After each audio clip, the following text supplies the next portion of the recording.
Microbes मदद करते हैं एंटीबायोटिक्स, है ना। एंटीबायोटिक्स क्या होती है, पहले तो इस कंसेप्ट को आपको समझा देता हूं। होता क्या है एंटीबायोटिक्स, बहुत मजेदार चीज है, पहले तो इसकी डेफिनेशन समझ लो। ये एक क्या बोलते हैं, बाई प्रोडक्ट है, by product of bacteria oblique fungi, bacteria oblique fungi. और बाई प्रोडक्ट का क्या मतलब है, ऐसे थोड़ा समझो, सिंपल लैंग्वेज में बता रहा हूं। मान लीजिए एक पेट्री प्लेट है और यहां पर एक बैक्टीरिया की कॉलोनी है, ठीक, और यहां पर एक बैक्टीरिया की कॉलोनी है, ओके। और मान लीजिए यहां पर भी एक बैक्टीरिया की कॉलोनी है, और ये पूरा कल्चर मीडिया के ऊपर ये ग्रो हो रखा है, ठीक है, ये कल्चर मीडिया के ऊपर ये पूरा ग्रो हो रखा है, ये पूरा कल्चर मीडिया है, जो बाहर चला गया गलती से चला गया। कल्चर मीडिया मतलब उसके ऊपर ही ग्रो करते हैं और उसी को खाते हैं, समझ गए। मान लीजिए कि मक्खी को सड़े हुए केले पर रख दिया जाए तो जो सड़ा हुआ केला है उसके लिए कल्चर मीडिया है, अब वो आसानी से उस पर वो ग्रो करेगी क्योंकि उसको खाती रहेगी, बड़ी होती जाएगी, अंडे वगैरह देगी, समझ गए। तो ऐसे ही कल्चर मीडिया होता है, ठीक है, अगार अगार से बना होता है, डेक्सट्रोज अगार और ऐसे कर। अब उस पर एक ऐसा एक कॉलोनी ग्रो करे दो, तो अब इसको ऐसे थोड़ा साफ से समझो, साफ तरीके से, तो ये इसको खाएगी तो कॉलोनी बड़ी हो जाएगी और बड़ी हो जाएगी और बड़ी हो जाएगी। उसी तरह ये इसको खाएगा तो कॉलोनी और बड़ा होता जाएगा, बड़ा होता जाएगा, बड़ा होता जाएगा, समझ रहे हो। खाते हुए वो आगे बढ़ता जाएगा चारों तरफ, खाते हुए चारों तरफ आगे बढ़ता जाएगा। तो बढ़ते बढ़ते बढ़ते बढ़ते एक टाइम इसको पता चल जाएगा, ओके सामने क्या है, दूसरा बैक्टीरिया या दूसरी बैक्टीरियल कॉलोनी भी हमारी तरफ आ गई। नाउ अब क्या होगा, अब इसके मन में लालच आ जाएगी, लालच, कंपटीशन। और ये क्या करेगा, कुछ ऐसे केमिकल प्रोड्यूस करेगा जिससे ये मर जाए, जिससे ये मर जाए। ध्यान से समझना, ये इंपॉर्टेंट है। तो इसका मतलब एक बैक्टीरिया ने एक केमिकल प्रोड्यूस किया जिसकी वजह से दूसरा बैक्टीरिया मर जा रहा है। सेम बैक्टीरिया नहीं, दूसरा बैक्टीरिया। अगर सेम कॉलोनीज हैं तो मर्ज हो जाएंगे, डिफरेंट बैक्टीरिया है उसकी कॉलोनी है तो वो मारने की कोशिश करेगा। नाउ अब ये क्वेश्चन ये है कि पहले केमिकल कौन प्रोड्यूस करेगा, और जिसने भी प्रोड्यूस कर दिया दूसरे को फिर मार रहा होगा। सिंपल लैंग्वेज में समझा रहा हूं, उसमें और भी डिटेलिंग है।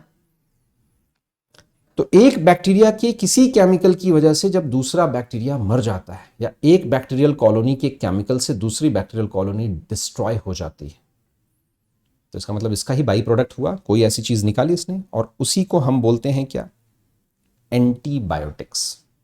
क्लियर, समझ गए। तो by product produced by bacteria और फंजाई, यही सेम काम फंगस भी करता है। कुछ ऐसे केमिकल्स जिससे बैक्टीरिया मर जाए और रिलीज हुआ फंगस से, या फिर ऐसे केमिकल जो फंगस ने रिलीज किया दूसरे फंगस को मारने के लिए, ऐसा भी हो सकता है। तो बाई प्रोडक्ट ऑफ बैक्टीरिया और fungi to kill other bacteria और फंजाई। मारते क्यों हैं, क्योंकि उनको पता है कि अगर ये ग्रो हुआ तो ये मेरा खाना खा जाएगा, तो चलो पहले इसको मार देते हैं। क्लियर। अब इसके लिए मैं एक लाइफ साइकिल आपको दिखाता हूं ग्राफ के फॉर्म में। तो ये लैग ऐसे होता है, ऐसे ग्रोथ होती है इनकी, ऐसे फिर जाती, फिर ऐसे डिक्लाइन हो जाती। तो ये लैग फेज है, ये लॉग फेज है, ये स्टेशनरी फेज है, और ये डिक्लाइन फेज। तो शुरू में बढ़ते हैं 2 से 4, 4 से 8, 8 से 16, 16 से 32, ऐसे लैग से लॉग, फिर ऐसे करते हुए फिर stationary phase, decline phase, stationary फिर डिक्लाइन। स्टेशनरी फेज में ये प्रोड्यूस होता है एंटीबायोटिक्स, जब उसकी ग्रोथ फर्दर हो ही नहीं रही होती। क्यों, जो फूड का बाकी का हिस्सा है वो सामने वाला खा रहा होता है। तो फिर जब वो मरने वाले हो जाते हैं, यार अब तो बचेंगे नहीं, कुछ खाना और मिल जाए, कुछ दिन और मिल जाए, तो वो एंटीबायोटिक्स प्रोड्यूस करते हैं जिससे सामने वाले बैक्टीरिया की कॉलोनी डिस्ट्रॉय हो जाती है, तो वहां का खाना इनको मिलने की संभावनाएं बढ़ जाती।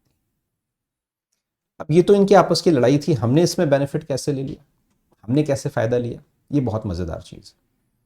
अब इमेजिन करो किसी पर्सन को माइकोबैक्टीरियम ट्यूबरकुलोसिस, टीबी जिसको बोलते हैं, टीबी हो गई, ऐसे समझिए, है ना। एक एग्जांपल देता हूं टीबी का। माइकोबैक्टीरियम ट्यूबरकुलोसिस की वजह से होता है, टीबी हो गया, उसके लंग्स में बैक्टीरियल ग्रोथ आ गई, जिससे उसका लंग्स और बाकी चीजें भी, उसका वेट लॉस हो रहा है, लंग्स भी डिस्ट्रॉय किए जा रहा है, डैमेज हो रहा है, उसको टीबी हो गई, खांसी आ रही लगातार, वेट लॉस हो रहा है, भूख नहीं लग रही, वोमिटिंग हो रही है, ठीक। और अगर ठीक नहीं किया गया दवाई नहीं ली गई तो उसकी डेथ भी हो सकती है। नाउ अब ये जो टीबी है उसको, अच्छा टीबी के भी बहुत टाइप होते हैं, वो बोन टीबी होता है, लंग टीबी होता है, अलग अलग होते हैं। जो टीबी है, इस बैक्टीरिया को किल करने के लिए मान लो एक थर्ड बैक्टीरिया, मान लीजिए वो पेनिसिलिन ही है, मान लीजिए, है ना, पेनिसिलिन के कुछ केमिकल से माइकोबैक्टीरियम ट्यूबरकुलोसिस मरता है। तो हमने क्या किया, टीबी के बैक्टीरिया को यहां रखा और ऐसे ऐसे 20-25 प्लेट्स बना ली और सब में ऐसे टीबी का बैक्टीरिया रख दिया और कहा बेटा ग्रो करो। और उसके बगल में कोई पेनिसिलिन का बैक्टीरिया ग्रो करवा दिया, कोई कोई तीसरा बैक्टीरिया करवा दिया, है ना, ऐसे करके अलग अलग बैक्टीरियाज ग्रो करवा दिए आपस में, मतलब कई बैक्टीरियाज की लड़ाई करवा दी माइकोबैक्टीरियम से। कौन सा बैक्टीरिया अपने केमिकल से इसको किल कर देता है, ये अगर हमें मिल जाए, जो कि मिल चुका है, तो बस उस एंटीबायोटिक्स को निकालकर एज ए टैबलेट, छोटे छोटे दिख रहा है यहां पर, वही जो केमिकल है उसको एज ए टैबलेट सामने वाले को खिला दिया, बस वहां का बैक्टीरिया मर गया, आदमी ठीक हो गया। तो ह्यूमन ने दो बैक्टीरिया, दो फंगस की आपस की लड़ाई से फायदा उठा लिया, and this is called antibiotics. इसी को हम एंटीबायोटिक्स बोलते हैं। आई होप आपको कंसेप्ट समझ में आ रहा हो। एंटीबायोटिक्स क्या है, कहानी समझ में आ रही है, इसमें कोई कंफ्यूजन? पहली एंटीबायोटिक्स सेरेंडिपिटी से सर्च की गई थी। सेरेंडिपिटी समझते हो?